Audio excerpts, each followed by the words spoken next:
I'll go evil! Hi everyone, it's your favorite evil cheerleader, Bianca Barnett, and this week on Watch These Films, I am reviewing Cheerleader Camp. Okay, I know what you're thinking because you're probably just like me. Cheerleader Camp, it sounds awesome, it's a horror film, it's got hot cheerleaders, that's all I need, and it's got camping. Well, let's review it and see if it actually is as cool as it sounds, because the cover is what really drew me in. I saw the cover and I was like, oh, I gotta watch this film.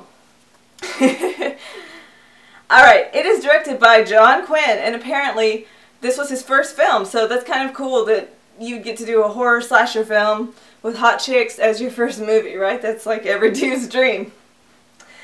It starred the very beautiful Betsy Russell. Most of you know her from the Saw films. And it also stars 70s heartthrob Leif Garrett. So, the gang, as I call it, consisting of Allison, which is Betsy Russell, and her boyfriend Leif, sorry Leif, it's probably Leif, they are heading out to the badass Camp Hurrah.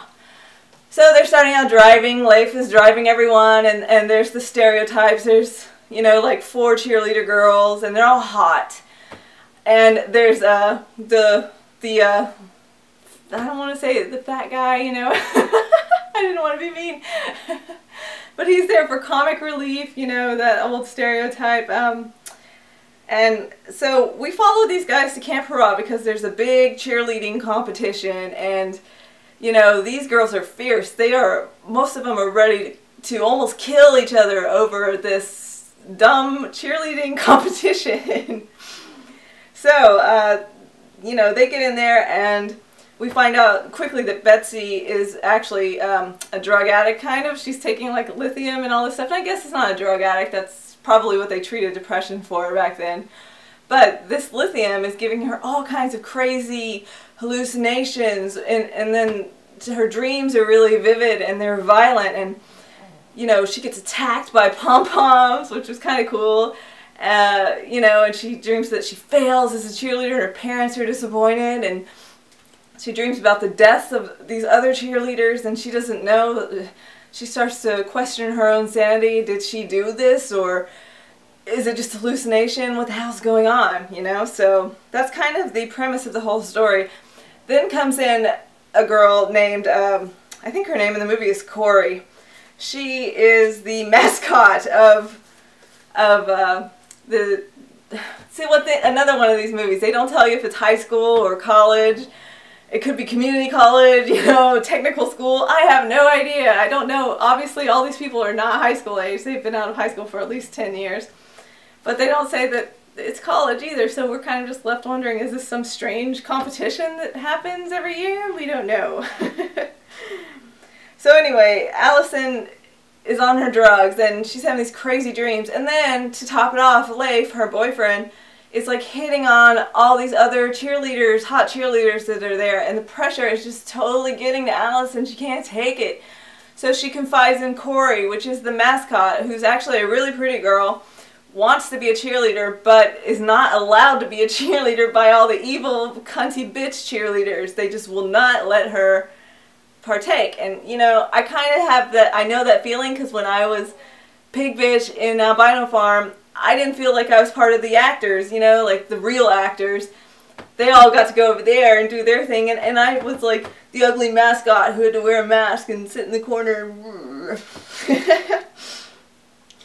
Okay, so anyway, so a few scenes, the movie starts out almost like a comedy. It's just sort of weird, like, not my style of humor, but I guess some people might think it's funny. It's kind of a dumb slapstick humor. It's just like, I don't know. And then the portly gentleman is going around mooning people, and that is a big full moon. It's the biggest full moon I've ever seen.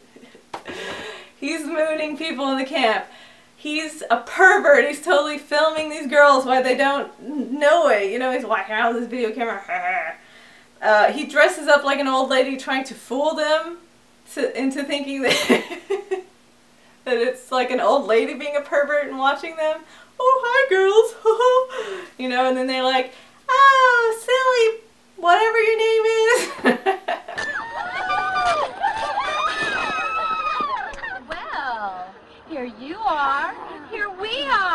One of my favorite lines from the movie went something like this. I think Corey says to Allison, she says, "They don't have what you have." Allison says, "Lucky for them." "Class, Allison. I'm talking about class." What else do you think she was talking about? Well, apparently Allison knows because she's like, "Lucky for them." Alright, I mean, there's not much to say about this movie, really. The pros, it's got really beautiful girls, you know. They're very, very pretty still, even though they have the big 80s hair, which I kind of think's fun, you know, to look back and see the big poodle hair. Some of the girls were Playboy. I think 2 were Playboy Playmates or centerfold, and 1 was a Penthouse centerfold, and then one of them went on to do like hardcore porn movies, and she's still doing porn movies. I mean, I don't know why. I guess who knows. So, oh my gosh, the weirdest, like, most WTF moment in this movie is when they're all sitting on rocks, okay? And, like, when that dude was spying on them, and with the camera, you know, the pervert dude. And, one girl's taking her top off, I guess, to show, you know, the other girls that are looking that, you know, "Look at my boobs." And then the other girl is like, "Oh, well, I'll show her." And she takes her top off, and then it just cuts back and forth to them both, and they're just having this weird boob-off competition. Who will win? The ultimate boob-off competition. I don't know. Both of their boobs are pretty nice. You decide. Alright, so, like I said, the pros of this movie. Obviously, the pretty girls. The acting, you know. The comedy, it's not my style of comedy. I don't really like that goofy slapstick kind of stuff, but some people like that, so if you like cheesy slapstick 80s kind of comedy, you might like that. There's some topless scenes. There's the sex scene. I think the director was talking about the 3 thrust rule. If it's more than 3 thrusts, it gets an X rating or something like that, but I think the reason this film, they tried to cut out the thrusting was because it was a horror film anyway. So the combination of sex and horror, they don't like that too much. But we do. Okay, they kept talking. I watched this movie and then I watched it again with the commentary, which I always watch the commentary because, I don't know, I like the stories behind how movies are made, and because I'm interested in that anyway. They just kept emphasizing how much fun they had making this movie. Man, I wish I made a movie that was that much fun. Gosh.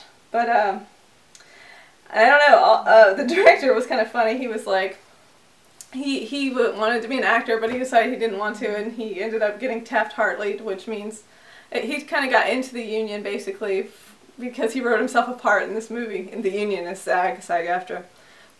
Actors know what I'm talking about. Anyway, kind of funny. The lighting in this is probably the strongest. And again, here I go with lighting and all that stuff. Visually, it's a really well done movie, and the print that they did for Anchor Bay, the DVD, it looks really great. I didn't see it on VHS, but I did see it on DVD. There's one cool kill in this movie, that's pretty much it. It's a scissor kill, and it goes through, and they had to cut that down too because it was so graphic, but it looks cool. Like, I thought it looked pretty good.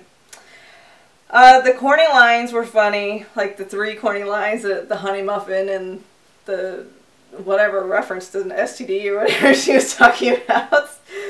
There aren't many kills. Oh my gosh, the music is terrible. It's like just that bad synthesizer, weird music, and then they have this rap, and Leif Garrett is rapping, and I'm just like, oh my god, poor guy. I don't know, I mean, there's the giant white ass in the beginning, and, you know, that could be a pro or a con, I don't know, it depends on what you like. I don't know, so overall, I wanted to love this movie, I really did, because it seemed to have everything that I liked, you know, cheerleaders, camping, slasher films, you know, a little bit of corniness, but in the end, it's just something about it, I don't know, it just kind of fell flat, and I think it might have just been the story or something, because everything else seemed okay, you know, I can even deal with the not so great acting, I don't care. Maybe if there were more kills or they were like more violent or something, that would have been really cool. So, I don't know, I'm going to, I guess, give this maybe 1.5 stars, and the reason I'm doing that is because I don't know. To me, it just, like I said, I wanted to love it. And I guess I was expecting a lot. And unfortunately, it didn't quite deliver what I wanted to see. So it's just my opinion. It's probably worth a rent, though, at least to look at the eye candy, because the girls are so pretty. Okay, I want to talk about something else now. The show. Okay. I know I get, most of you have been so cool and so supportive, and I appreciate it so much, because this is a totally free show. I know it's not perfect, I know it's far from perfect, but I'm doing what I can right now, you know? A lot of you are talking about green screen.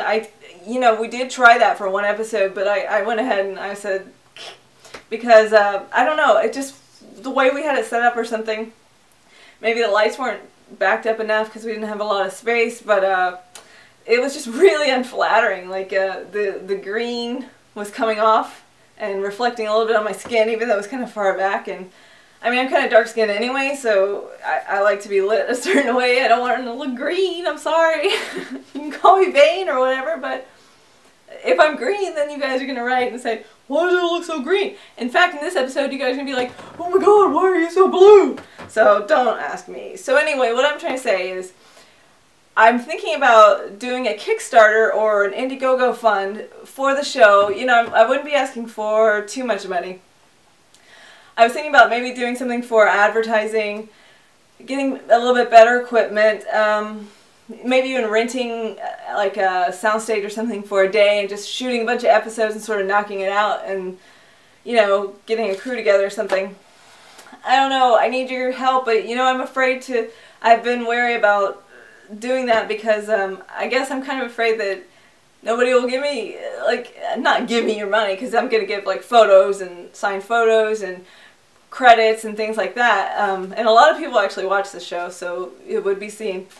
But I'm trying to get this so I can get sponsors, so I think if I have a better looking show, I can get sponsors, and then it'll sort of, I mean, I'm probably not going to make a lot of money doing it or whatever, but at least it will, you know, be self-sufficient in a way. So, let me know what you think. Leave a comment and tell me what you think about that. I know the sound is kind of tinny. The camera we're using, it doesn't, like the mics or whatever, you have to do some sort of like hack or something to get in and do the mic. And like I said, if we could just get a little bit of money to rent equipment, and if you guys say yes to the Kickstarter or Indiegogo or whatever, I'll make an itemized list, you know, I'll research it and I'll write out everything that the budget would be used for, because I'm not one of those people that just wants to take your money, you know, because, you know, times are tough. I just want to give you a quality product, you know, I want to do the best I can, and it's kind of hard, or it is hard on limited funds, so let me know what you guys think. Okay, so back to cheerleader camp. I wanted to love it, but I didn't, so I'm going to have to give it 1.5 stars, and I probably would have given it 2, but then I gave The Prowler 2 stars, and I feel really bad about that still, as you guys know. So, 1.5 stars, maybe rent it, I don't know, but you might love it if you like, you know, slasher films or goofy, because it's more, to me it's more comedy than horror. So if you like 80s cheesy comedies with hot girls, go rent it. Alright guys, thank you so much, and I hope you enjoyed this episode, and let me know what you think about, you know, the fundraising, and we'll see what we can do, and I want to make the best show possible for you guys, because I love you, and I love all the support and how cool you are. Bye! I'll see you soon! Yay!